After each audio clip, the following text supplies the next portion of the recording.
అయ్యా పవన్ కళ్యాణ్ గారు కుటుంబ బంధాల గురించి, మానవ సంబంధాల గురించి, కుటుంబ జీవితం గురించి ఇక మీ దగ్గర ఈ ప్రపంచం నేర్చుకోవాలంటే ఇంతకన్నా హాస్యాస్పదం ఏముంది? పవన్ కళ్యాణ్ గారు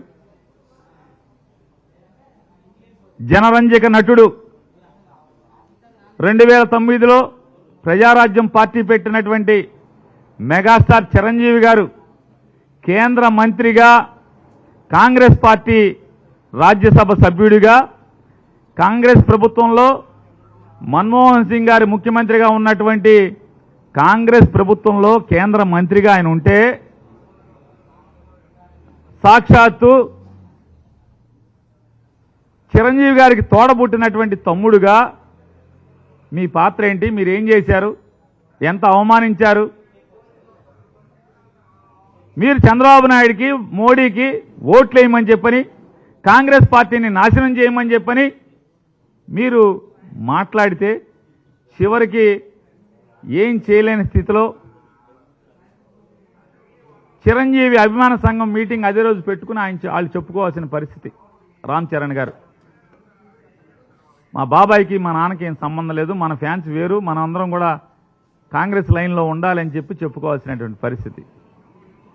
మీరు అన్నల గురించి, బంధుత్వాల గురించి, బంధాల గురించి ఇంత పచ్చి స్వార్థంగా మీరు రాజకీయాల కోసం అన్నగారు ఎక్కడున్నాడు, అన్నగారు ఏం చేస్తున్నాడు, అన్నకి అవమానం కదా, చిరంజీవి గారికి నేను మాట్లాడే భాష, నేను వేసే గంతులు చిరంజీవి గారికి తలదించుకునే పరిస్థితి కదా అని చెప్పని ఆలోచన లేనటువంటి మీరు బంధాల గురించి, బంధుత్వాల గురించి మాట్లాడుతున్నారు. ఇక షర్మిలమ్మ గారి గురించి చెప్తున్నారు. ఎవరి షర్మిలమ్మ గారు? అన్నతో విభేదించి ఇవాళ అన్నగారి శత్రువులతో చేతులు కలిపి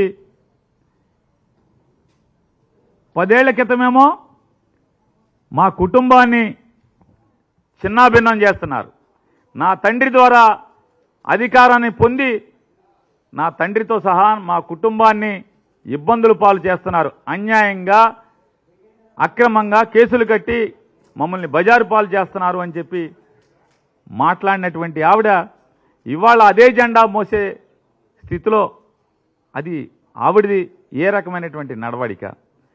జెండా మోయటమే కాకుండా ఇవాళ బజారుకి ఎక్కి సొంత అన్నని ఏ రకంగా మాట్లాడుతుందో ఆవిడ. మరి మాట్లాడినప్పుడు యుద్ధంలోకి వచ్చిన తర్వాత అన్నని దూషిస్తున్నప్పుడు అన్న సైన్యం ఏం చేస్తారు? ఆఖరికి పవన్ కళ్యాణ్ గారి యొక్క మనుషులు, పవన్ కళ్యాణ్ గారిని ఫాలో అయ్యేటువంటి ఫ్యాన్స్ కానీ, చిరంజీవి గారు జగన్మోహన్ రెడ్డి గారిని కలవటానికి వస్తే సినిమా పరిశ్రమ గురించి ఇవన్నీ తిట్టారు. మీరు చెప్పేటువంటి మీ జనసైన్యమా, జనసైకులు ఏంటిది? అది జనసైకుల, జనసైన్యమా? వాళ్ళు ఎవరు? ఎన్ని చిరంజీవిని దూషించారు? అప్పుడు మీ నోరేమైంది? ఒక్క మాట, అరే ఎదవల్లారా, మా అన్నయ్య రా, తిట్టబాకండి రా అని ఒక్క మాట మాట్లాడావా? మాట్లాడకపోగా ఇవాళ సన్నాయి నొక్కులు, పత్తిత్తు కబుర్లు మాట్లాడుతున్నారు.